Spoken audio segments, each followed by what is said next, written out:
Welcome to WAKO Kickboxing Talks, the podcast where we bring you the most exciting and informative discussions in the world of kickboxing. My name is Everill. I'm from England. I'm a 14 times WAKO World Champion and a 7-time WAKO European Champion. My name is Angelina. I'm a psychologist, psychotherapist and a kickboxing referee. My name is Paulina Yardsnick. I'm a 5 times world and 3 times European champion in kickboxing. My name is Jake Riddell. I am from Dublin in Ireland. I'm a graduate of the recent Game Changer programme. Kickboxing has always been such a huge part of my life since starting it as a young boy. I'm really excited about this project and I look forward to speaking to you all. Whether you're a professional or just starting out, our show offers valuable insights and inspiration to take your skills to the next level. Hosted by the WAKO Game Changers, we will be chatting with experts, athletes and coaches from the world of kickboxing to get their unique perspectives on everything from training tips to mental preparation. So get ready to join the conversation and explore the exciting world of kickboxing with WAKO Kickboxing Talks. Hi everyone, it's Jake Riddell here. Before we start listening, I just want to let you know that we've linked all of the fights that we're going to be talking about in this episode in the description below. So you can watch them as we're talking about them, or you can go back and flick through them later on.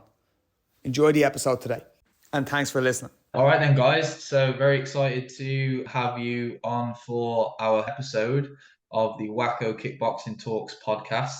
I'm Everill, and I'm here with my good friend from Ireland, Jake Riddell. How are we, guys? Yeah, it's great to be talking to everybody.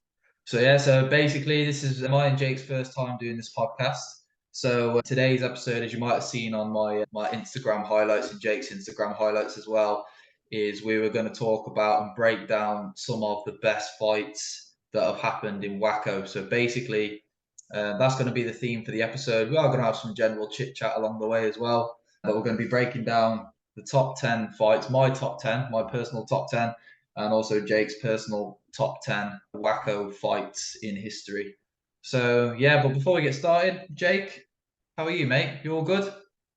I'm doing really well, Elijah. Thanks, man. I'm very excited about this. Yes, very excited absolutely. to be here talking to everybody. I'd like to thank everyone for their engagement through the polls and things that we've been going.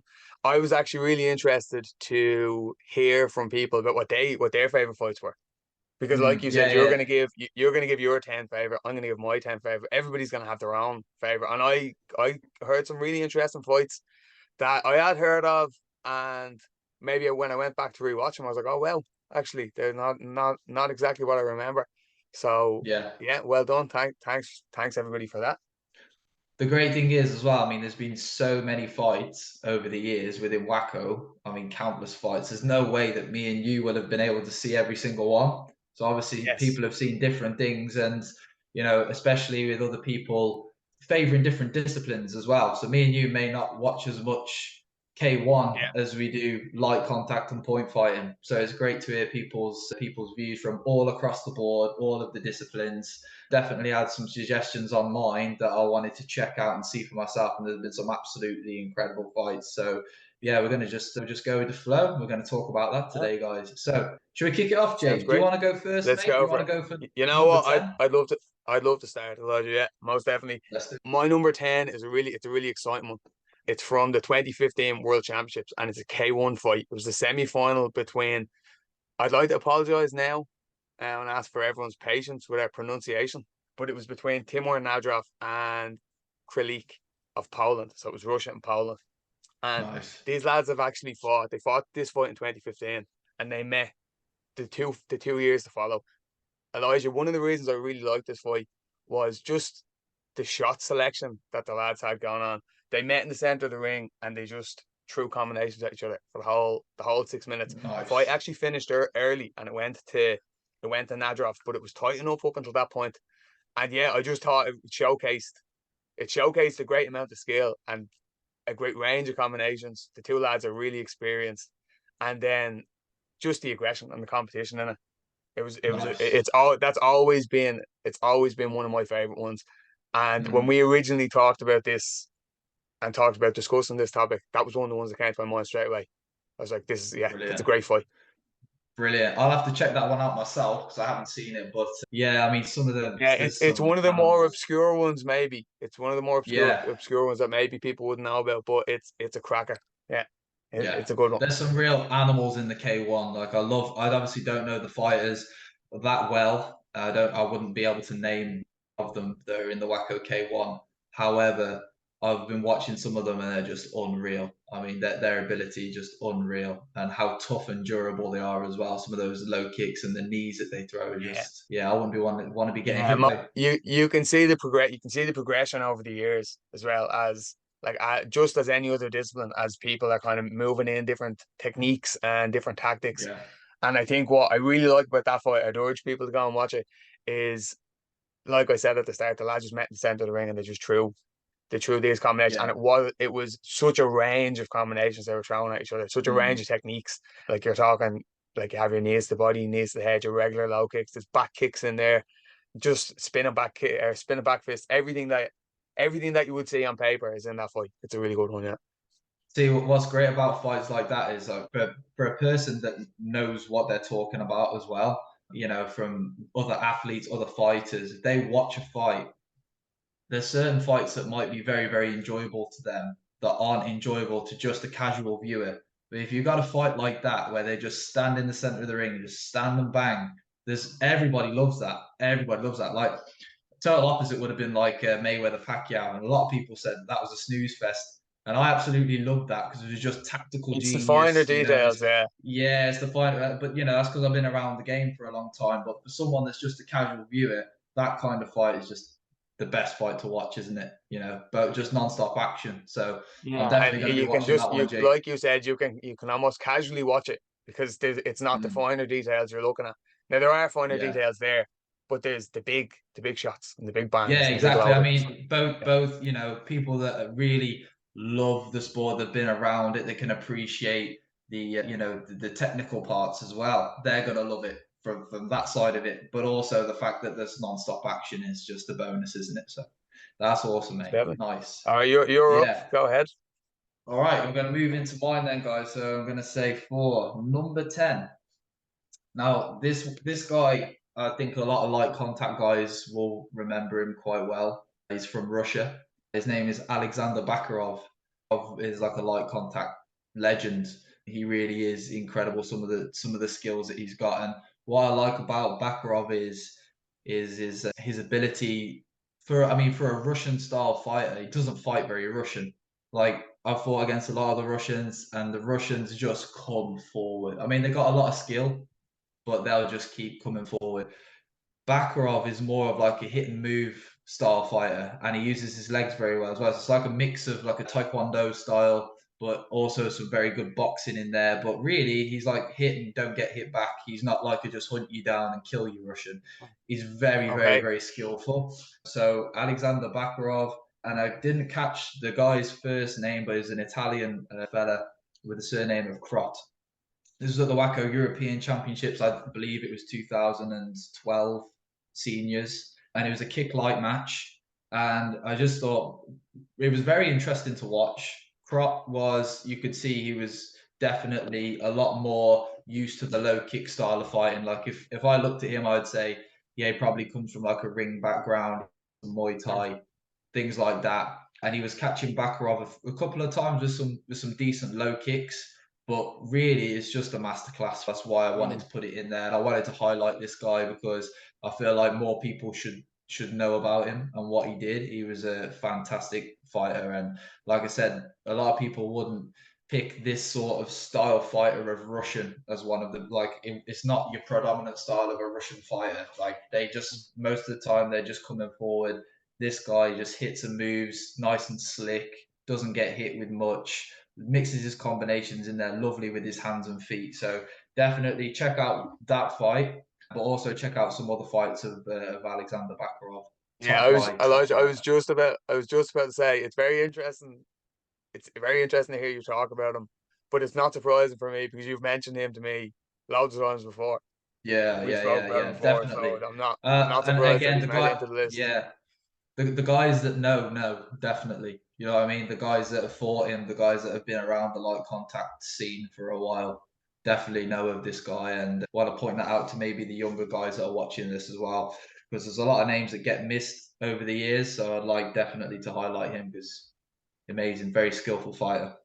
Nice. Yeah, Yeah, definitely. my number nine is actually kick life fight as well.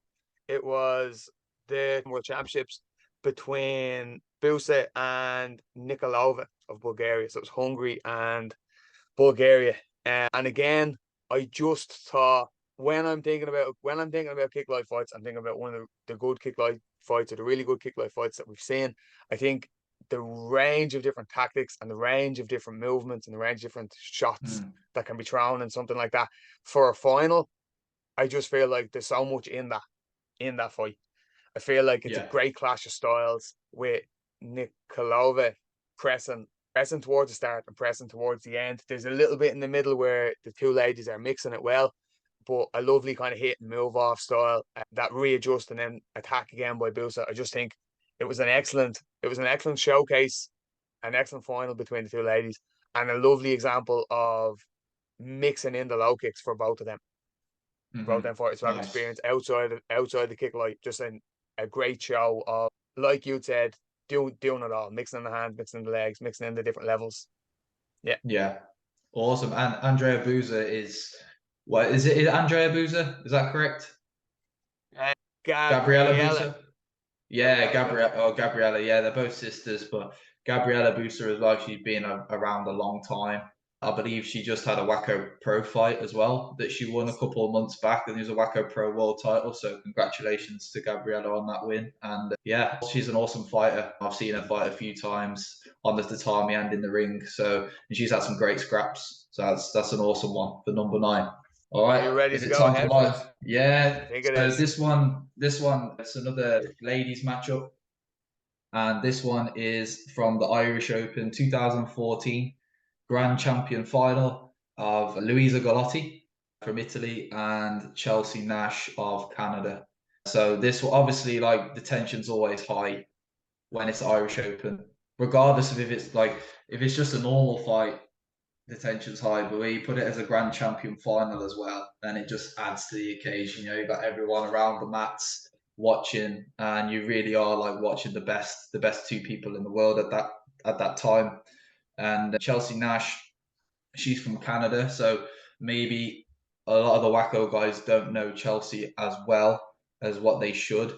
Luisa is a WAKO legend. She's arguably the GOAT of women's point fighting. I think a lot of people would say that she's one of the greatest of all time for the women's, especially within WAKO. I mean, the things that she's done, she's won the Irish Open Grand Champion a couple of times, I think, countless world titles, European titles. So she really is a legend of the sport.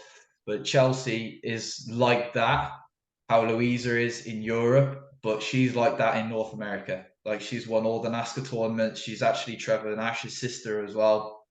So yeah, she comes from obviously that family, and she's was awesome, all round great fighter really. With her, she got a great blitz. Her legs are good. Like, she's a solid fighter, and she really gave Luisa a great match. And it came right down to the wire. It was a sudden death point actually. And I remember watching that fight when it was happening as well. I was like, this is so tense. I think that's the reason what makes I it can so imagine good as the well. atmosphere of that. Yeah, well, imagine like the biggest tournament in the world, the biggest title in the sport, and it all comes down to sudden death. Could you imagine the pressure? Like, it's just unreal. And Luisa was very patient. You could see that she was just so focused in the zone. The last point ended up being Chelsea went to blitz, didn't quite get the distance right, and Luisa just caught her with a defensive back fist for the winning point. So Luisa took the win. And I remember the ultimate celebration from Grillo as well. Gregorio De Leo went absolutely crazy. And it's funny seeing Grillo like that as well, because he's quite composed and calm most of the time. But when Luisa won that final point, he was just going absolutely nuts. So yeah, something that I remember very well. But props to both ladies, because that was a fantastic fight and exactly what you'd expect from an Irish Open final as well. Yeah. Oh, definitely. And when to hear you talk about it like that, when it's neck and neck, and it's coming up maybe sudden death, or even if it doesn't get to sudden death, like when it's a very very tight fight like that, Mm. any little move, the wrong way or the right way will make a difference. It could, like, someone will win one time and then if they Yeah, fight again the following day, the other person could take it. Something like that exactly. is, and That's what makes it we see that so quite often as interesting. people meet. Yeah, as people meet again, then yeah, no, that's a really good one, Elijah. Thanks for that. Yeah, nice one. Over to you then, I Jake. might, yeah, I might move on to my number. My number 8 is another ladies' fight. This is a light contact fight. It was final of the World Championships in 2015 between Baldwin and Softland of Norway. Not sure if I'm pronouncing that one right, Madeline? but again, say that again. Softland of Norway. Is it her first name Madeline? Because I know Madeline. Oh, it could be. I'm not too sure. Yeah. But yeah, a lovely showcase of light contact in the sense that you see both ladies went into that fight with a tactic, and both ladies worked very hard to implement that tactic, which was again similar to what I talked about in the last Kick Live fight, where people were working angles and were sticking on the shots that worked and kind of discarding the ones that were not scoring. And in the end, you see that difference and you see the change from the first round into the second, then into the final round. You can see that adjustment from both ladies right up to the very final second. And Natasha Baldwin ended up winning that, but it's just a lovely showcase. Yeah. Yeah. Well, Natasha, I obviously know Natasha very well. She's up in Scotland, and I know Kevin very well as well.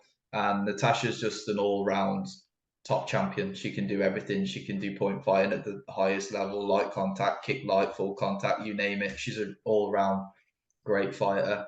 And again, she's similar to me in her style, that she uses her point fighting very well to go into her light contact. She doesn't really change into something else. She's still Natasha Baldwin, but she's adding all of the best parts of her point fighting game and putting it into the light contact or the kick light or whatever she's doing. She's very, very good at doing that. So yeah, props to Natasha and props to Madeline as well. I'm sure that I was an just felt like amazing fight. that fight was just a lovely clash of the two of them, in the sense that Yeah, Southland was coming on and was sitting behind the combinations that she had faith in. She had faith in the yeah, combinations, and it was yeah, just how she implemented them combinations. It wasn't a big shift of we need to do this, we need to change, we need to do this. It was just sitting behind them combinations and just having faith in that tactic between both of them. It was just a lovely example of that. Do you think it was because obviously I know the Norwegian setup as well, with they're mainly a ring based nation, and obviously some of Competition them do a wise, bit yeah. of, yeah, and they do a lot of light contact as well, obviously. But do you think maybe Natasha's point fighting background helped her in that fight to sort of blitz in and out at any point and land combinations, or was Madeline using that ring style quite well? What do you think? I think that the adjustments and the distance that Baldwin was able to do or make made it trickier for Southland to get the combinations off. Yeah. But that doesn't mean that there was definitely times that she was getting them combinations off, and they were Mm, lovely. And I think that was a big thing and what I was talking about before, and just having faith in that, like yeah. these are combinations that are going to get off. These are the ones we're going to be able to make work, and it's just about being patient and implementing them steps. Yeah, definitely. Yeah, But I'm sure. Like with that style, definitely. Like the Norwegians are great at it, where they'll just throw combinations. You know what I mean? And they'll throw yeah, hard shots as well. yeah, and it was a So lovely guard. It was a lovely kind of confidence behind the guard as she mm, stepped on. And it was just yeah, stepping and stepping and stepping. And I think, like what you were talking about, if maybe somebody that was coming in to just watch the sport, that didn't know lots about the sport, they would recognize that difference in the styles between the movement that Baldwin was implementing and then the way that Southland was moving equally. I'm sure that yeah. somebody that didn't know lots about it would be able to make them, like, it's very visual. Yeah, definitely. That doesn't surprise me with Natasha as well. Like I said, she's so like, all of her skills are so transferable across all of the disciplines. Okay. When things are like maybe you try and fight a certain way for a certain style of fighter, but if it's not working out for you, you can always go back to that point fighting style because it's so hard to deal with if you don't understand the range and the distance and the timing. It's very, very difficult to compete with someone that can do that at a high level. Yeah. Yeah, again, yeah. And it's experience of people being able to do that. And I think in this fight, Southland had confidence and was confident in her ability to almost not pin Natasha Baldwin, but to get her combinations off on Natasha Baldwin before she was able to have that entry and exit continuously, Nice. kind of move freely. Nice. Like, yeah, Awesome. yeah, most All definitely. Do you right. want to go ahead with yours? All right. Number Yeah. 8. This one is an old school fight. This one is, I believe it was light contact, but it was a WAKO Pro fight. So obviously there's a couple of differences in the rules when it's WAKO Pro. We are Okay. seeing a little bit of a comeback of the WAKO Pro now, which is nice Yeah. as well. But Yeah. anyway, Very let's get exciting. into the fight. It's going to be Tomaz Barada and Stuart Lawson. So obviously Tomaz Barada, everyone knows Tomaz Barada. The guy is an absolute legend, probably the GOAT of light contact, I would say. The Taekwondo background that he has, he was one of the first guys that transferred that over to WAKO. And now we see a lot of guys that are from the ITF background and coming to do WAKO, and they do very, very well. But I think Tomaz was one of the first guys that really did that and put Taekwondo on the map within WAKO kickboxing, definitely. And made people respect it as well, respect that style.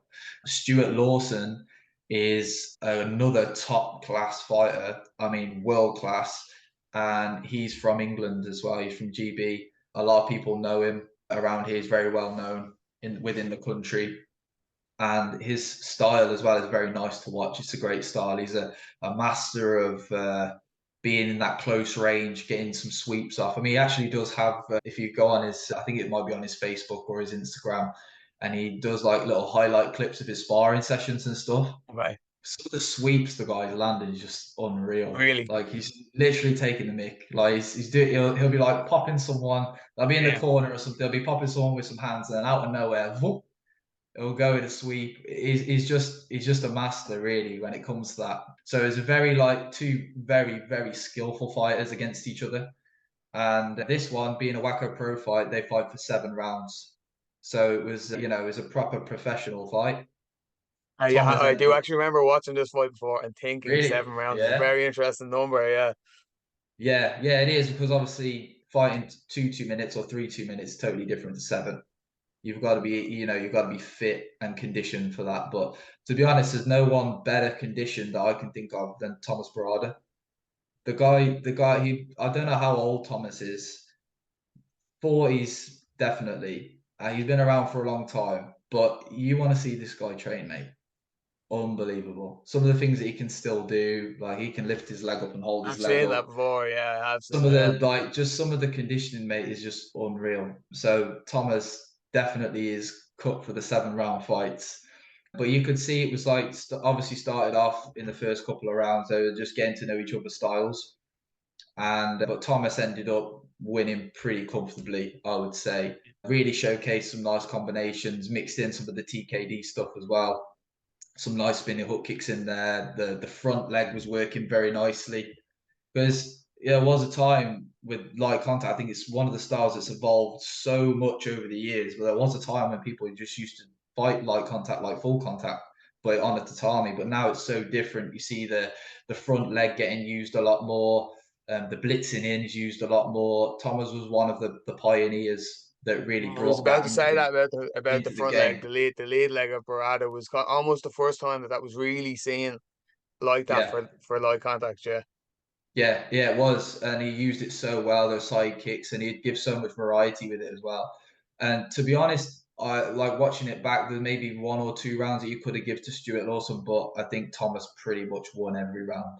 It wasn't a close fight, but it was just a very, very interesting fight to see, with both guys being as skilled as they are. But Thomas took the win in that one. But definitely check it out. I think it is on YouTube, but it's the fight's actually split. I think it's like round 1 and 2, and then there's another video with round 3 and 4 and so forth up to the 7. But definitely check that out, guys, because that one is definitely one for the history books. Thanks for that, Lodge. And a good oldie as well. That's what you want. Yeah, we want to show WAKO across time. We don't just want fights that are all from 2023. We want to have fights that happened within the history of WAKO, and people get to know it as well. Yeah, most definitely. I actually think what you said there was very interesting about the progression. You look at fights like that, you can see how the different disciplines and the competition has just evolved. Even how people are training, how people are looking at training, all of them things have evolved so much since that time. If it's all right with you, we might go straight into number 7. Let's do it. I'm ready. Yeah, lovely. So my number 7 was actually recent enough. It was from the 2021 World Championships in Italy, and it was the team event between the ladies. It was a final of the team event. It was GB against Ireland. Yeah, the GB ladies came out on top in that one, but just such an exciting fight. And I remember watching it from the stands, just thinking it was brilliant for the sport. Just remember thinking that whole event was just a great step in a step in the right direction for the sport. On top of that, then such a competitive fight. Yeah, yeah, I think Yeah, it like holds a that was place. It does. yeah, awesome. I mean, that's quite a historic fight that you picked out there as well, because I believe that was the first ever time we've seen a separate ladies team Yeah, event to a men's team event. Because obviously in the previous years it's always been mixed. So it was really yes, good to see. Obviously the ladies have their own division, and then they can have up to 3 fighters in there as well. So I actually know the ladies very well that were on the team. Evelynn really being the main fighter within that team as well, the superstar, if you like, and she definitely showed why she is regarded as that as well. Like in my opinion, Evelynn's one of the best of all time, 100%, and she definitely showcased that. She's a real leader. You know, that team, like, there's a strong team anyway, but when you add Evelynn to it as well, like, she's a real leader. She can get them through those tough fights, take out some of the top ladies that are on the opposing team. And I think when you've got someone like that, like, you're always in with a chance of winning. yeah, yeah, most definitely. Yeah, and I think what you said a minute ago about it being a first for WAKO Kickboxing, and I think just I remember looking back from the stand thinking such a great fight, but also such a great like that step, such a great event, such Yeah. a great moment. Yeah, most Yeah, definitely. definitely. Definitely. I think it's been needed for a long time as well, having like a separate team event for the women. Because I do feel like they didn't really get the chance to have, like, let's say for example, your nation has like 3 or 4 strong women within the national team, and only one of them gets a chance to participate in the team event. That's, I don't think that's fair when like 3 of the men do as well. So it's nice for the ladies to have that chance where they can fight Yeah, in a team event with other girls in there as well. I think that was definitely a good move from WAKO to do that and change the setup with it a little bit. yeah, most definitely. With more and more ladies getting involved, and like the ladies train just as Yeah, hard as the men. We're all on the same team, absolutely. so that's so it Absolutely. goes. All right, well, I'll move on to my number 7. And speaking of great ladies as well, we've got Tennessee Randall from GB against Kristin Volland from Norway. This is a full contact match from the WAKO World Championships in 2019. And again, like, you're just looking at a showcase of amazing skill. Tennessee Randall, for those that don't know her, she is just absolutely incredible with that front leg. Sort of how we were speaking with about Tomaz being one of like the first really to use the front leg well in light contact. I think Tennessee, to be honest, is probably the first one that uses her front leg in the way that she does in the ring as well. I don't think many people usually from watching full contact fights, you can pretty much say that 90% of them are more boxers than kickers. A lot of them start with the hands, I would say. There's a lot of guys that really box well and then finish on the legs. Well, that's always been how I've seen it anyway. There's a lot of boxing first, kick second. I think Tennessee's really flipped that onto the other side, and I mean, she's great with her hands as well. But that front leg, the way that she uses that in the full contact, is so hard to deal with. It's long, it's fast, and because she's got a little bit of a points background as well, sometimes she's even throwing like multi kicks in there. She's chopping Okay, them in to the body. She's going high and low. She's doing all these different things that I think the girls in full contact just don't have that element to their game. That's what separates Tennessee from the other girls. And she really is, okay. at the moment, she's so dominant in the ring. Like, I don't see anyone coming close to Tennessee. She showed that over the last couple of years. I think this fight with Kristin, they definitely fought before as well. And she's from Norway. She has that typical And it's Norwegian very, style. very, very experienced, and Yes, very very, very experienced. experienced. Yeah. Been around a long time, and is very skilled. Yeah, definitely. And again, she tried her best to sort of hunt down Tennessee to try and pin her in dangerous areas to catch her with some shots, but how evasive she was and the use of that front leg was very difficult for her to get around. There is a bit of a height difference between the two as well. Okay. Tennessee was using her reach very well and stopping her coming in. But again, it's just a great Tennessee show. fights well, very long. Yeah, If she needs it. definitely. Yeah, she can do that. Yeah. Definitely. And I think it's Yeah. very interesting what you're saying about that lead leg in full contact. I feel like among the ladies, you'd actually see the lead leg being used a little bit more commonly than you would in the Mm. male full contact. But I think what you're talking about with Tennessee and a few others is their ability to put together that lead leg, the Yes, boxing, definitely. and Definitely. Yeah. like to marry the two of them.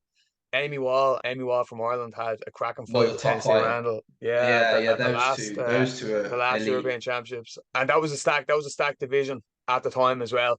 I feel like, yeah, I feel like that lead leg you actually see it a little bit more frequently, among the ladies. But what you're right in saying there is that marrying the two of them, marrying that traditional full contact style of what you talked about, really good boxing, filter in Mm. a few kicks, marrying the two of them is tricky, isn't done very, very often, and Tennessee Randall does it well. Yeah. Yeah, definitely. Definitely. Two great champions anyway in that fight. 100%. Yeah. Super, guys. We're gonna go straight into number 6 here. Okay. And again, my number 6, as we're moving up the list. Interesting, Elijah, you had a WAKO Pro fight on yours. This is my WAKO Pro fight here, and it's actually from Nice. 2021. It was full contact between Kian Gopalera and Exeli Samara of Finland. So Kian Gopalera was competing for Norway at the time here, as far as I know, but he has competed for Germany before. Competed against Exeli Samara over, as far as I know, it was 12 rounds. Wow. Yeah, I was only watching very recently.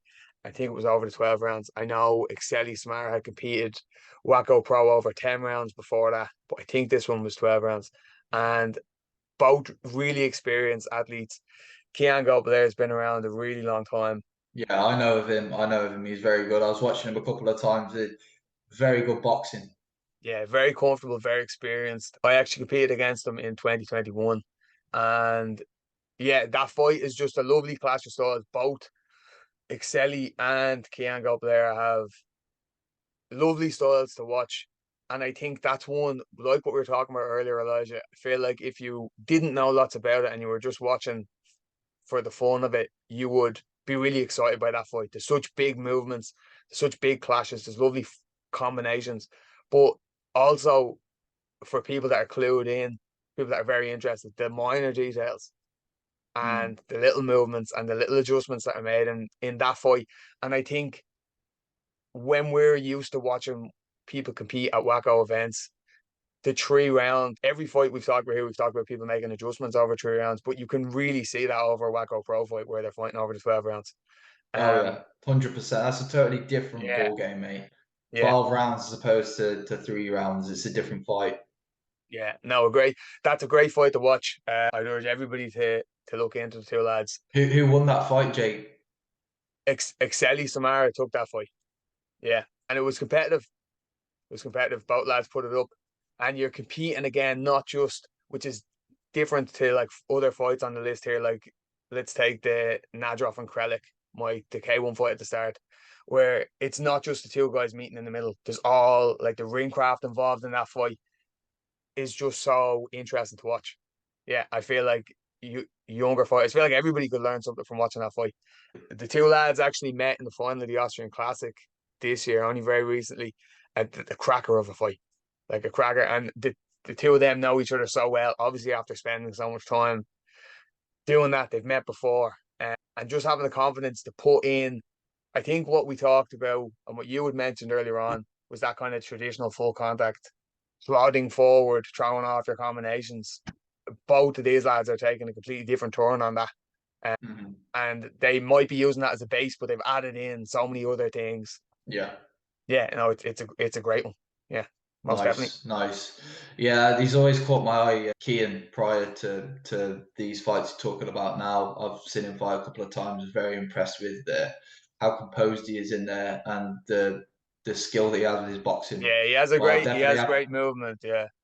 Yeah, I'll have he to has check great out the guy movement. from Finland. Exeli Samara has been on top for a very long time, and just such a classic. When you're talking about Kian Gopalera, just the fluid and the movement of him compared to like the almost like impenetrable guard of Exeli that he has, is just this shell that he causes problems with people.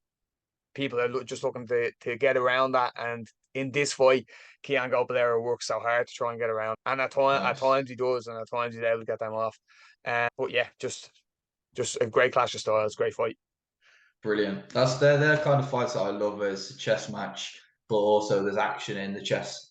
You know what I'm saying? Like it's got the best of both worlds in there. Like such high technical ability and thinking, but also two very you technical see guys that want it, and they're willing to stand and bang for it as well. And you get the best of both worlds, then that always makes for a remarkable fight. So definitely want to check that one out. Do you want to take us through your number 6? Yes.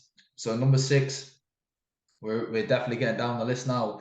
We've got Hungary versus Italy in the WAKO European Championship team event.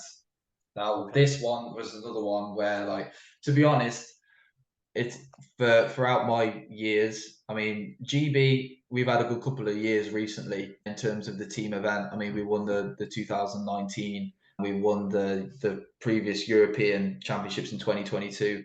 But really, it's always been between Hungary and Italy. They're like the two top dogs. And I think Italy may have won it. They won in 2021. And usually, any other year, it's always been Hungary or Italy, Hungary or Italy. And then these two met again in the finals of the European Championship. Both teams were pretty stacked as well. The Italians they always have a good lineup, but the Italians lineup changes over the years. Like they always have a different team. They'll have a different set of fighters. I mean, they've got so much talent over there in Italy, but they're always changing their lineup each year. Hungary, for a certain amount of time, did not need to change their lineup at all. Like it was the Corelli team basically, and it was the golden generation. They had Barada, obviously, Laszlo Gombos, Christian Juroskovic, Richie Verez, Roland Verez, Alex Verez, Tamas Imre, all these top guys. Like they all come from the same club. That's what's so remarkable about the Hungarian team, is that they all came from the same club, not just for the same country. But imagine having like 10 of the best fighters in the world all of that in one club. It's unreal. It's unheard of, actually. I don't really know of anything else that's ever happened like that, where they all came from the same coach, the same club. They all spar with each other all the time. It's just would be a dream for point fighters, honestly. So yeah, they didn't really have to change their lineup too much. They did have, it's 2016, so this would have been when Roland was just coming onto the scene as well, like in the adults and making a splash in the adults, because he was such a successful junior, and then obviously coming up into the adults. I think it might have been maybe his second year. So they had him in to add in as well, with the experience of Zolt, Gombos, Richie, Christian, all those other Tamas, all those other top guys. I think the girl who fought at the end was Doreen Azabo as well. She's another Irish Open Grand Champion. So she's been around for a very long time, been very successful. And the fight was an awesome fight. Again, it was going back and forth. Obviously, with a team fight, it's so interesting because it's two different fighters each time. So there was a lot of adjustments being made, different styles fighting against different styles, and then it ended up being with the Dorina landing, like I think he went to extra time, and it was Dorina was the last fight with the Italian. I think it might have been Julia Cavallaro, and it was a head kick in the last second of extra time that won it for them. Yeah, it was like right on the brink of time, and she stuck her leg up like that, nice and high.